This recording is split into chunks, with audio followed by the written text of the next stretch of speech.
But first, a man and woman arrested and charged with running a brothel out of a Las Vegas home. A Metro police report says Heng Van Ho and Yushiyang Xian also faces charges for living off the earnings from prostitution, money laundering, and pandering. And anchor Abel Garcia joins us live in front of the home near Decatur and Flamingo. And Abel, I know you spoke with neighbors about this. What did they have to say?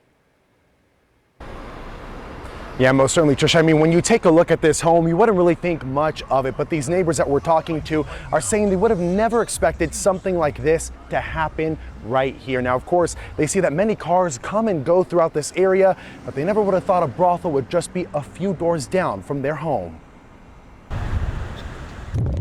From the outside, it looks like just another home in the neighborhood. But during the span of 2 weeks, police say 196 men went in and out of this house. According to a Metro Police report, this captured the attention of many, and police received a tip.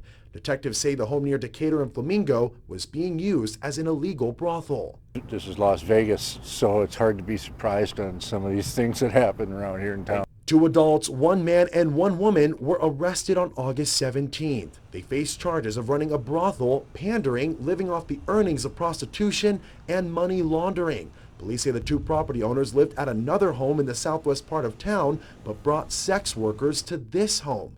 Police surveillance video shows the owners would bring in groceries and the workers inside would rarely exit. Martin Ostrowski lives just a few doors away. While he says he has seen many cars parking on his street, he would have never expected this to happen here. If it's a brothel, there's probably drugs involved over there as well. And, so that's not good. And there's a lot of little kids there's a half a dozen kids that live right here.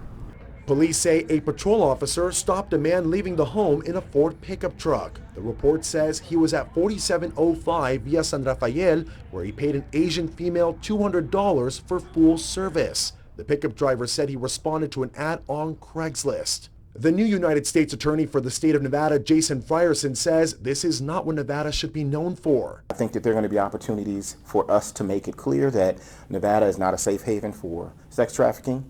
And we don't want, we don't want that to become part of what folks come to the state for. The police report says that based on the surveillance video, men went in and out of the home between July 7th and July 21st of this year. For Ostrowski, he says he's considering moving. I can't believe it. I haven't noticed the traffic because I just don't pay attention. And back out here live, we just went from door to door talking to these neighbors, and they say they are so shocked to have this so close to them. They're even very concerned about their own families. And of course, they're just so thankful to have those 2 owners of this property now behind bars. Now that court hearing is slated for September 7th. And of course, we'll continue to follow this story more here on air and online. I'm Abel Garcia reporting live from Spring Valley.